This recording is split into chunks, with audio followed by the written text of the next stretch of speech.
Fatty liver क्या है और इससे कौन सी बीमारी हो सकती है और इसका इलाज कैसे मुमकिन है? देखिए, फैटी लिवर एक तीसरी बड़ी वजह है लिवर ट्रांसप्लांट की पाकिस्तान। सुबह जब उठेगा तो एड़ियों में दर्द होगा, ठीक है। मोटापा होगा, या तो शुगर हो जाएगी या होने वाली होगी। अगर मैं एक वजह बताऊं तो वो आपकी ये सोडे की बोतलें हैं। हम ये देखते हैं कि ये जो फैटी लिवर है इसका जिस्म का जो BMI है वो कितना है। रेगुलर एक्सरसाइज कर रहे हैं हम, खाना मुनासिब मिकदार में खा रहे हैं तो हमारा जिगर की चर्बी नहीं। बिस्मिल्लाहिर्रहमानिर्रहीम, अस्सलाम वालेकुम। QAS हेल्थ के साथ मैं हूं आपकी मेज़बान सादिया बुखारी। नाज़रीन, फैटी लीवर क्या है और इससे कौन सी बीमारी हो सकती है और इसका इलाज कैसे मुमकिन है? उसके अलावा स्टमक का पेन क्यों होता है और IBS क्या चीज़ है? और अगर यरकान के हवाले से बात करें तो पानी से फैलने वाला यरकान क्या होता है? इस टॉपिक पर बात करने के लिए हमारे साथ मौजूद हैं डॉक्टर आसिफ रज़ा ज़ैदी, गैस्ट्रो और स्टमक के डॉक्टर हैं, असिस्टेंट प्रोफेसर हैं शेख ज़ायद हॉस्पिटल में। जी अस्सलाम वालेकुम सर, कैसे हैं आप? वालेकुम अस्सलाम, कैसी हैं आप? ठीक ठाक? अल्हम्दुलिल्लाह ठीक ठाक। अच्छा सर, फैटी लीवर की बात करते हैं सबसे पहले। तो फैटी लीवर क्या है और इसकी वजूहात और इलाज क्या है, कैसे मुमकिन है? देखिए, फैटी लिवर एक तीसरी बड़ी वजह है लिवर ट्रांसप्लांट की पाकिस्तान में। फैटी लिवर इस तरह शुरू होता है कि इसको आप आसान तरीके से अगर मैं बताऊं अपने नाजरीन के लिए, ये शुगर और ब्लड प्रेशर से पहले होता है। यानी अगर आपकी लाइफस्टाइल इतना अच्छा नहीं है और आप खाना ज़्यादा खा रहे हैं, ज़्यादा कैलोरिक डाइट ले रहे हैं, मीठा बहुत ज़्यादा ले रहे हैं, तो जिगर के अंदर नॉर्मली 8 से 10%, 15% जिगर में चर्बी होती है। आपने जैसे जानवरों का जिगर देखा होगा बकरा ईद पे, तो उसमें भी आपको पीला जिगर नहीं होता, आपको एक जिगर की जो कलेजी माइल, जो सुर्खी माइल जिगर होता है वो होता है।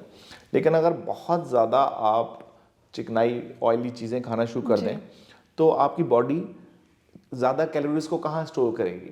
वो आपको चर्बी बना के या तो आपके जिस्म पे, चेस्ट के ऊपर, बटक्स के ऊपर, कंधों पे, शोल्डर्स के ऊपर रखेगी। जब यहाँ पे भी जगह ना रहे तो उसके बाद विसरल फैट जो है वो एक टर्म हम यूज़ करते हैं कि जिस्म जो है वो अपने अंदर ही जिगर के अंदर चर्बी स्टोर करना शुरू कर देता है। अब नॉर्मल जो जिगर के खुलिये हैं, अगर उनकी जगह जिगर में चर्बी आना शुरू हो जाए तो वो जिगर के खुलिये मरना शुरू हो जाते हैं। अच्छा। अगर वो जिगर के खुलिये मरना शुरू हो जाए तो फिर उसके साथ मसाइल शुरू हो जाते हैं। ठीक है। लाइक अगर किसी को मोटापा है और उसका BMI बहुत ज़्यादा है, जिगर की चर्बी की के साथ उसकी अलामात ये होंगी कि वो उसके सुबह जब उठेगा तो एड़ियों में दर्द होगा, ठीक है, मोटापा होगा, या तो शुगर हो जाएगी या होने वाली होगी, लाइक बार बार पेशाब आएगा, प्यास लगेगी, ठीक है, या उसको शुगर की वजह से कोई मसाइल और भी आगे हो सकते हैं, लाइक इस्कीमिक हार्ट डिजीज, दिल का मसला, फालेज, या इस तरह की चीज़ें। लेकिन जिगर की चर्बी के साथ में दूसरे मसाइल के पेट का फूलना, बार बार जो है ना पेशाब आना, गैस बहुत ज़्यादा बनना, खट्टे डकार आना, या राइट साइड पे दाईं तरफ जो है वो भारीपन महसूस होना, ये भी जिगर की चर्बी के साथ एसोसिएटेड। ठीक है। अच्छा डॉक्टर साहब, इसकी जो आपने ये सिम्टम्स बताए हैं, फैटी लीवर की सबसे जो बड़ी वजूहात हैं वो क्या है, अगर हमें पता चले कि हमें फैटी लीवर हो रहा है? अगर मैं एक वजह बताऊं तो वो आपकी ये सोडे की बोतलें हैं। अच्छा, ये जो हम कोल्ड ड्रिंक्स पीते हैं। जी जी जी। ओके। अगर आप इसको कट कर दें, ठीक है, और इससे जान छुड़ा लें, सिंपल पानी के ऊपर गुजारा करना शुरू करें। क्योंकि अगर आप देखें कि अगर मैं आपको कहूं कि 13-14 चम्मच घोल के चीनी में आपको कहूं ये पीना शुरू कर दें सुबह शाम, तो आप समझ सकते हैं कि आपको सारे बीमारियां एकदम से हमलावर होंगी। ऐसे ही है। अगर हम ज़्यादा कैलोरिक डाइट लेते हैं, लेकिन जैसे मैं किसी को वो नहीं कर रहा डिस्करेज, लेकिन आपने बहुत फेमस सुना होगा कि एक चने वाले हैं कि जो इतने इतने घी डाल देते हैं, इतने इतने मक्खन की वो डाल देते हैं, और लोग खाते भी शौक से, और वो लोग खा रहे होते हैं। आप एक चीज़ को याद रखें कि जो प्रोटीन हमारे खुराक है उसमें 3 चीज़ें होती हैं, एक प्रोटीन, एक फैट और एक कार्बोहाइड्रेट्स। ठीक है। अगर हम तीनों को बहुत ज़्यादा खाएंगे और ज़्यादा हमारी कैलोरीज खाएंगे हम, तो अगर हम बैंक अकाउंट में पैसे ज़्यादा रखेंगे तो वो मोटा हो जाएगा। हाँ जी, ऐसे ही और अगर उसमें से निकालते जाएंगे पैसे तो कम हो जाएगा। इसी तरह अगर ज़्यादा कैलोरीज खाते जाओगे तो आपके जिगर में ज़्यादा चर्बी जमा होना शुरू हो जाएगी। ठीक है। तो हमारा जो मैसेज होता है वही होता है कि आपने मुंह कम चलाना है, पैदल कदम ज़्यादा चलाने ताकि वो अच्छा, यहाँ पे डॉक्टर साहब अक्सर कहा यह जाता है कि ये जो काला यरकान होता है, पीला यरकान होता है, इवन के पानी से फैलने वाला भी कोई यरकान होता है, ये भी इससे ही जुड़ा हुआ है, इसके कोई सिम्टम्स हैं? देखें, जो इसमें एक सिंपल सी बात मैं आपको बता, हेपेटाइटिस बी सी, इसको खून से फैलने वाला यरकान, ठीक है, या अज़दवाजी ताल्लुक से फैलने वाला यरकान, या किसी प्रोसीजर के साथ, यानी अगर आपका दांत निकला है, गायनेकोलॉजिकल ऑपरेशन हुआ है, कोई आपका ऑपरेशन हुआ है, उसमें औजार ठीक नहीं यूज़ हुए, तो उसके साथ में ये आपका जो है ना कॉन्टामिनेशन हो जाएगी हेपेटाइटिस बी या सी की। यहाँ पे मैं एक बात बताता चलूँ कि हेपेटाइटिस बी जो है उससे बचाव का टीका अवेलेबल है, उसकी वैक्सीन है, एक आज लगवा लें, 1 महीने बाद, 6 महीने बाद, वो आपको कभी नहीं होगा, ठीक है, और 5 साल बाद उसका बूस्टर लगवा लें। हेपेटाइटिस सी जो है काला यरकान, जिसके साथ में जिगर के अंदर सोजिश पड़ती है, और ये ऐसी सोजिश है जिसको हम क्रोनिक हेपेटाइटिस सी कहते हैं। अच्छा, जो लंबे अरसे तक चलती है और आगे चल के जिगर सुकेड़ देती है, जिसके साथ खून की उल्टी, काला पखाना या इस तरह बेहोशी के मामला या पेट के पानी के इन्फेक्शन होना शुरू हो जाते हैं। जो जहाँ तक बात रही पीला यरकान पानी से फैलता है। अच्छा, हेपेटाइटिस ए और ई ये पानी से फैलने वाला यरकान है, ठीक है, जिसके अंदर सबसे बड़ा जो कल्प्रिट है वो हमारा साफ पानी की पीने की अवेलेबिलिटी नहीं है। बिल्कुल ऐसा ही तो है। जो साफ पानी नहीं पी रहे, तो उनको चाहिए कि वो पानी को उबालें और वो उसको पीना शुरू करें। और हैंड वॉशिंग बहुत इंपॉर्टेंट है। खाना जब भी खाएं, ख़ुसूसी तौर पे जब बाज़ार में या कहीं खाना पड़ जाता है, तो अच्छा गर्म खाना खाएं जो अच्छी टेम्परेचर पे सही पका हुआ हो। ठंडी चीज़ें साथ में सर्व हो रही होती हैं, जैसे सलाद है, जिस तरह दही है या कुछ और चीज़ें हैं, वो मत खाएं, क्योंकि उसके साथ आपको बड़े आराम से हेपेटाइटिस ए और ई लग सकता है। या जो पानी के गिलासेस वहाँ पे हैं, वहाँ से लग सकता है। आपने ये तमाम नज़ारे देखोगे पूरे पाकिस्तान में, गंडेरियाँ काट रहा है, ऐसा ही है, ठीक है, रेडी के ऊपर वो फल काट रहा है, और हम लापरवाही से वो चीजें खा भी साथ में कटर खुला हुआ है, वो वहाँ पे बैठा हुआ है, शकरकंदी बेच रहा है, सारी मक्खियाँ वहाँ पे मौजूद है। तो ये इस तरह के मल्टीपल सीन्स हैं जो पूरे पाकिस्तान में आपको नजर आएंगे। तो पानी से फैलने वाला यरकान सेल्फ लिमिटिंग होता है, एक चीज उसमें सपोर्ट देते हैं हम। उसके अंदर एक बड़ी इंटरेस्टिंग बात बता दूं, उसमें अद्वियात का बहुत ज्यादा रोल नहीं है। ठीक है, वो कोई ऐसी दवाई नहीं है जो हेपेटाइटिस ए और ई को उसके खिलाफ काम करे। उसमें सपोर्टिव रोल होता है। हम अगर किसी को यरकान बहुत ज़्यादा हो, जिगर के अंदर सोजिश बहुत ज़्यादा हो, हम उसको कहते हैं कि ग्लूकोज पी लें पानी के साथ, अगर वो पी सकता है, उल्टी नहीं कर रहा। अगर नहीं पी सकता तो हम उसको आईवी लाइन के थ्रू, जब तक वो इस काबिल नहीं हो जाता कि हम उसको पानी पिलाने के काबिल ना हो जाए, जब तक हम उसको आईवी लाइन के थ्रू ग्लूकोज, डेक्सोस वाटर उसको देते रहते हैं। ठीक है। उसको अगर उल्टी आ रही है, उल्टी की दवाई, बुखार हो रहा है तो हल्का फुल्का बुखार की दवाई, जब तक उसका यरकान नीचे आना ना शुरू हो जाए। ठीक है। तो 1-2 हफ्ते में ये नीचे आ जाता है। लेकिन इससे एक और बात बता दें, इन दोनों हेपेटाइटिस ए और ई के अगेंस्ट भी अब वैक्सीन मौजूद है। अच्छा, तो जबरदस्त। अगर हम ये वैक्सीन ही लगवा लें बच्चों को, अच्छा, जिसको नहीं भी है वो भी वैक्सीन लगवा के अपनी केयर कर सकते आप हैं। प्रिवेंशन कर सकते हैं ना। Prevention is better than treatment. बिल्कुल ऐसा ही है। अगर आप हेपेटाइटिस ई और ए की वैक्सीन लगवा लें, जैसे टाइफाइड पे भी अभी बात करते हैं, हेपेटाइटिस ए और ई की वैक्सीन लगवा लें, जैसे हेवरेक्स आ रही है हेपेटाइटिस ए की वैक्सीन, और हिकोलिन के नाम से आ रही है हेपेटाइटिस ई की वैक्सीन, तो अगर वो लगवा लें तो हमारे काफ़ी लोग जिनको हेपेटाइटिस ए या ई के साथ मसाइल हैं, लोगों के जवान बच्चे चले जाते हैं इसमें। बिल्कुल ऐसे ही। तो आप सिर्फ 3 टीके, एक आज, 1 महीने बाद, एक 6 महीने बाद, and you don't have hepatitis. और डॉक्टर साहब ये भी बताइएगा कि ये बहुत ज्यादा एक्सपेंसिव तो नहीं होती है? बहुत एक्सपेंसिव नहीं है। लोग कहते हैं कि यार एक्सपेंसिव है, क्या करना है। आप बैठ के एक जगह पे 3-3, 6-6 हज़ार रुपए के बर्गर्स भी तो खा लेते हैं। हाँ, बिल्कुल ये है कि केयर तो पहले करनी चाहिए। आप अपनी फैमिली के लिए नहीं कर सकते कि एक टीका एक लगवा लें 1 महीने बाद और एक 6 महीने बाद, और अगर वो 2-1 हज़ार का या 1500 का या 2000 का टीका महीने में एक दफा लगना है, नॉर्मल है मतलब, तो आप वो लगवा लें, उसमें तो कोई मसला नहीं है। कोई मसला नहीं है। अच्छा, फैटी लिवर की बात हो रही है तो मुझे इसके इलाज के हवाले से भी बताएगा कि इसका इलाज किस तरह मुमकिन है और कितने महीने लगते हैं इसके इलाज होने में? देखो सादिया, फैटी लिवर जो है ना, उसमें अगर आपका उसकी 2 स्टेजेस हैं। अगर किसी को ये पता चल गया, जैसे हम नॉर्मली इसको इस तरह समझाते हैं कि अगर किसी को ये है कि भाई इसको फैटी लिवर डायग्नोस हो गया, पहले कहते हैं डायग्नोसिस कैसे करते हैं। कैसे करते हैं? डायग्नोसिस में 70% से ज़्यादा तो इस तरह है कि अल्ट्रासाउंड पे अचानक पता चल जाता है कि जी मुझे फैटी लिवर है या मेरा जिगर बढ़ रहा है। हमारे पास अक्सर जो मरीज आ रहे होते हैं वो हमें किसी और वजूहात से आ रहे होते हैं, लाइक मोटापा है या कुछ है, उसने अल्ट्रासाउंड कराया किसी वजह से, या एब्डोमिनल पेन था, अब वो हमारे पास आया, उसने कहा कि जी मुझे फैटी लिवर हो गया। अब हम क्या करते हैं, हम ये देखते हैं कि ये जो फैटी लिवर है इसका जिस्म का जो BMI है वो कितना है, कि अगर उसका BMI ओबेसिटी की तरफ है या ओवरवेट की तरफ है। फिर हम ये देखते हैं कि इसके जिगर के अंदर सोजिश होना शुरू हो गई है, लाइक लिवर फंक्शन टेस्ट इसके ख़राब तो नहीं होना शुरू हो गए, LFTs जो ALT AST लेवल्स और ये ख़राब तो नहीं शुरू हो गए। अगर वो ख़राब होना शुरू हो गए हैं तो इसका मतलब है कि आपका अब स्टेज 2 पे चला गया मामला। ठीक है। क्योंकि पहले जिगर का जो हेपाटिक स्टीएटोसिस है जिसमें जिगर की चर्बी होती है, लेकिन जिगर की चर्बी जिगर को नुकसान नहीं पहुंचाती, जिगर के अंदर सोजिश नहीं है, लाइक जिगर की चर्बी है लेकिन वहां पे सोजिश इन्फ्लेमेशन नहीं है। इन्फ्लेमेटरी मार्कर्स क्या हैं, ALT एंड AST लेवल्स अगर ये बढ़े हुए हैं, यूरिक एसिड बढ़ा हुआ है, आपका कोलेस्ट्रॉल लेवल बढ़ा हुआ है, HbA1c आपकी 6.4 के करीब करीब है या 5.8 से 6.4 के करीब करीब है, तो इसका मतलब है आप प्री डायबिटिक हो रहे हैं। तो इस तरह डायग्नोस करते हैं और इसका जो इलाज करते हैं उसमें यही है, हम कहते हैं कि लाइफस्टाइल मॉडिफिकेशन। आप अपनी ज़िंदगी के तरीके चेंज करें। आप कम से कम 150 मिनट हफ्ते में या कम से कम 30 मिनट रोज़ाना आपने वॉक या किसी किस्म की एक्सरसाइज में हिस्सा लेना है। ये तो रोज़ाना ज़रूरी है एक्सरसाइज, ये बहुत ज़्यादा ज़रूरी है।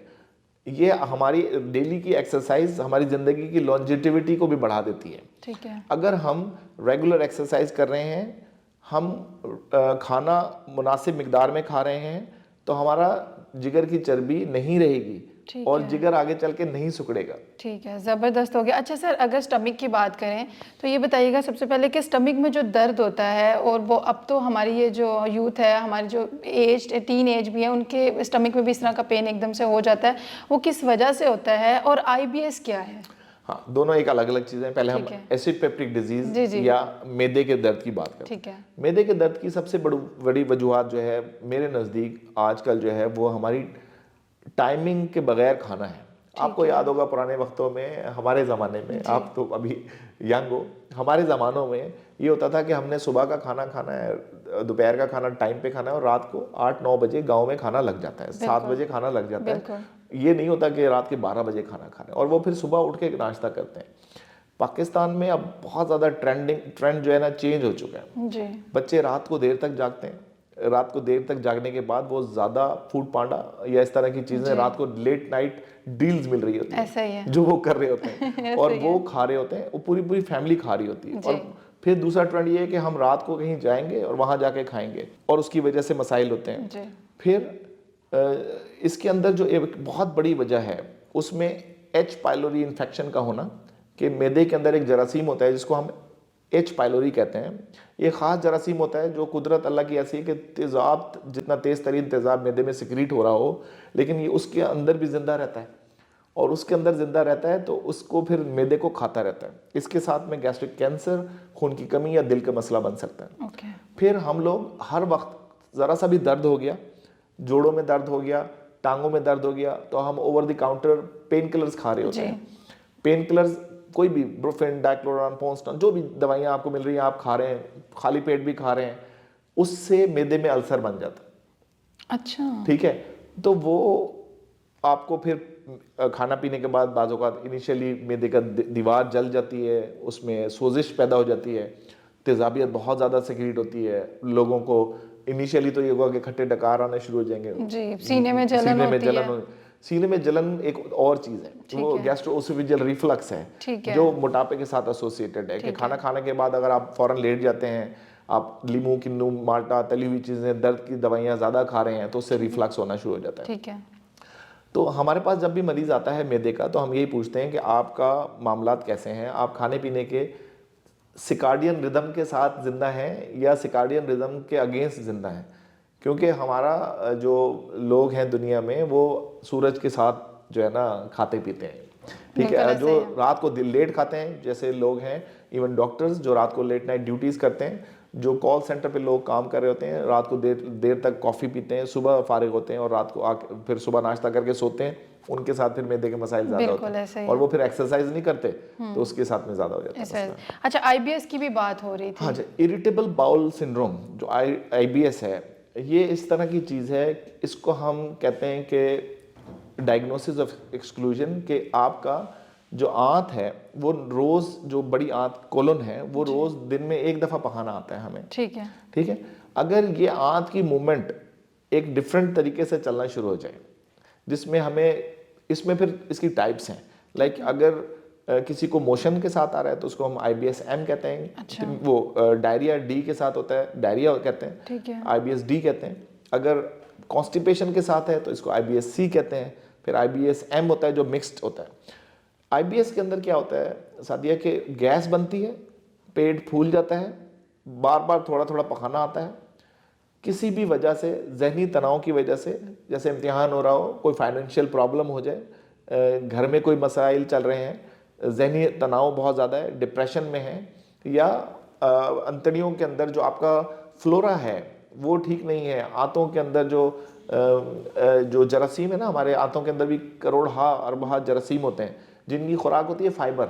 जब आप फाइबर नहीं दे रहे होते तो फ्लोरा वो थोड़ा चेंज हो जाता है, जिसकी वजह से दिन में 3-3 4-4 दफा पखाना आता है। ठीक है। या मरीज को दर्द होगा पेट में और उसके बाद वो, और इसी की वजह से कॉन्स्टिपेशन के इश्यूज भी होते हैं। जी, कॉन्स्टिपेशन के इश्यूज इसी वजह से होते हैं। अच्छा। मरीज अगर सेडेंटरी लाइफ स्टाइल में बैठा हुआ है, अपनी कॉल जो पखाना जिस टाइम पॉटी आ रही है, अगर वो अपनी कॉल को इग्नोर करता है कि मैंने नहीं जाना इस वक्त, जैसे हमारे KPK के जितने भाई हैं वो अक्सर ये कहते हैं कि एक वजू के साथ हमने पूरा का पूरा 3-4 नमाजें पढ़नी है। हाँ, तो जब आप सारे दिन पॉटी रोक के रखेंगे तो इवेंचुअली आपको कॉन्स्टिपेशन हो जाएगा और ये बीमारी की तरफ आपको ले जाती बीमारी है। की तरफ। अच्छा डॉक्टर साहब, इन सब चीज़ों के कैसे इसका हल है और किस तरह की डाइट रखें कि हम अपने आप को बैलेंस रख सकें, सेहतमंद रख सकें, और कॉन्स्टिपेशन के इश्यूज हमारी जनरेशन में बहुत ज़्यादा ये बढ़ते चले जा रहे हैं, इसका भी हल बताइएगा। देखें, कॉन्स्टिपेशन के ऊपर अगर बात करते हैं, कॉन्स्टिपेशन होती है सादिया सिंपल सा लिंक्ड है एक चीज़ कि अगर आपने पानी की इंटेक अपनी कम कर दी, जैसे सर्दियों में अक्सर मरीज़ हमारे पास ज़्यादा आते हैं, या रमज़ान में अक्सर पानी ना पीने की वजह से मरीज़ हमारे पास कॉन्स्टिपेशन के ज़्यादा आ जाते हैं, तो 2-2.5 लीटर या 3 लीटर जो पानी है वो तो आपने दिन में पीना ही पीना है। पीना ही पीना है। रमज़ान की बात करें, जैसे रमज़ान चल रहा है तो आपने सहरी में भी पानी पीना है। अगर सहरी में पानी आप नहीं पी पाए हैं तो अफ्तारी में आपने 4 से 8 गिलास पानी पीना है with the passage of time, 1 से 2 घंटे के वक्फे में पिए, क्योंकि शुरू में अफ्तारी करते साथ ही तो पिया नहीं जाता। बिल्कुल। लेकिन अगर हम पानी नहीं पिएंगे 2.5 लीटर तो हमारी ग़िज़ा की नाली की सिक्रीशंस, हमारी सैलिवरी ग्लैंड थूक जो बनाते हैं उनकी सिक्रीशन, मैदे की सिक्रीशंस, अंतड़ियों की सिक्रीशंस, ये सारी जाके मलगूआ बना लेती है जो 9 लीटर छोटी आंत में मौजूद होता है। ठीक है।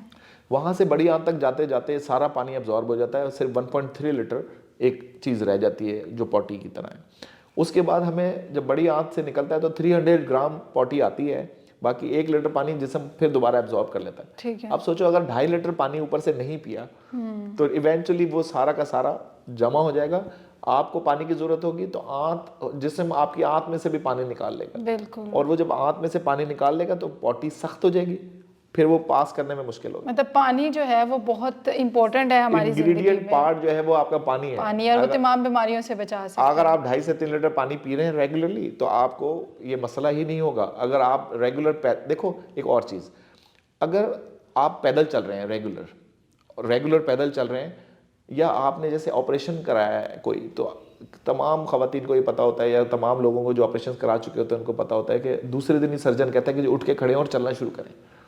जी ऐसा ही है। ठीक है ना? क्यों कहते हैं? इसलिए कि हमारी आंतें जो हैं वो हमारे चलने के साथ चलती हैं। बिल्कुल। अगर हम बैठे रहेंगे, हम दुकानदार हैं, हम शॉपकीपर हैं, हम डॉक्टर हैं, हम बैठे रहेंगे तो हमारा पेट फूलता रहेगा, आंत नहीं चलेगी। ठीक है। अच्छा, जैसे अब आप बता रहे हैं कि रमज़ान का महीना चल रहा है, तो रमज़ान मुबारक में मैदे के मसाइल से बचने के लिए किस तरह की ग़िज़ाएँ जो हैं हम इस्तेमाल करें, और मशरूबात जो हैं वो किस तरह के होने चाहिए?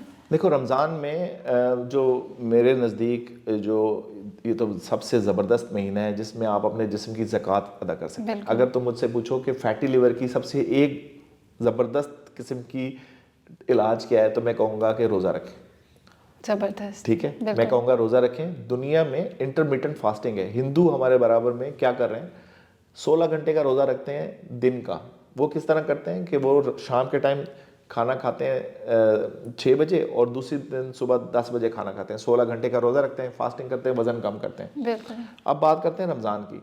रमज़ान में हमने अपने जिस्म की ज़कात देनी है, ना कि हमने अपने जिस्म के ऊपर मैदे को जो है ना और ज़्यादा। आप पूरे साल में मुझे बताओ, रोज़ाना कोई खाता है पकोड़े, रोज़ाना समोसे? नहीं, बिल्कुल भी नहीं। कोई भी नहीं खाता। कोई भी नहीं खाता, लेकिन रमज़ान में हम बहुत ज़्यादा खाते हैं। रमज़ान में हम डेली पकोड़े खाते हैं, डेली समोसे खाते हैं। भाई अल्लाह ने आपको 2 वक्त का खाना दिया और है। यही वजह है फैटी लिवर की, और यही वजह है यही वजह हमारे है। मैदे को जो है आपने रमज़ान में बजाय ज़कात देने के आप उल्टा नुकसान कर रहे हैं। नुकसान कर लेते हैं अपना। बिल्कुल। तो अगर जो तुम्हारा सवाल है कि क्या खाया पिया जाए रमज़ान में, सबसे बेहतर है सुबह उठ के चिया सीड, जिसमें हम तुख्मे मलंगा या शरबती कहते हैं, वो उसको भिगो के रखें, दही का इस्तेमाल करें, वो खाएं।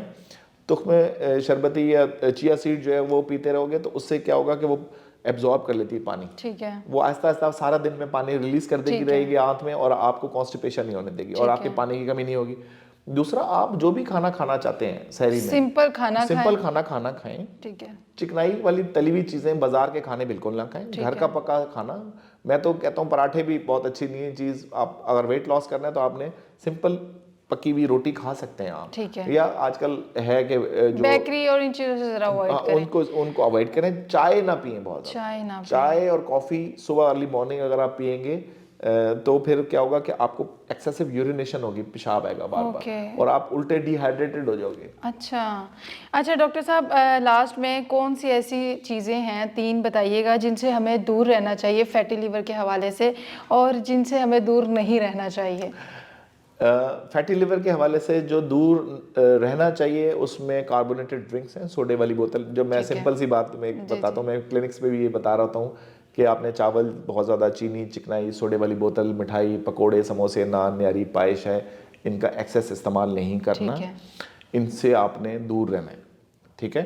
और जिन चीज़ों से करीब रहना है वो आपने डेली एक्सरसाइज, ठीक है, और हफ्ते में 2 रोज़े अगर आप रख सकते हैं, फैटी लिवर को आप जान छूट जाएगी आपकी। ठीक है। और आपने कम खाना है और ज़्यादा पैदल चलना है। ज़्यादा पैदल चल। ज़बरदस्त है सर, बहुत शुक्रिया आप तशरीफ़ लेकर आए। और सेहत से बड़ी कोई नेमत नहीं होती है। अगर आप वाकई सेहतमंद ज़िंदगी गुजारना चाहते हैं तो सबसे पहले अपना ख्याल रखें, अपने आप से प्यार करें, और अच्छी ज़िंदगी गुजारने का जो पर्पज़ है वो यही है कि जितना हो सके आप एक्सरसाइज करें, पानी का इंटेक ज़रा ज़्यादा करें ताकि आप बीमारियों से बच सकें। इसी के साथ सादिया बुखारी को इजाज़त दीजिए। अल्लाह हाफिज़।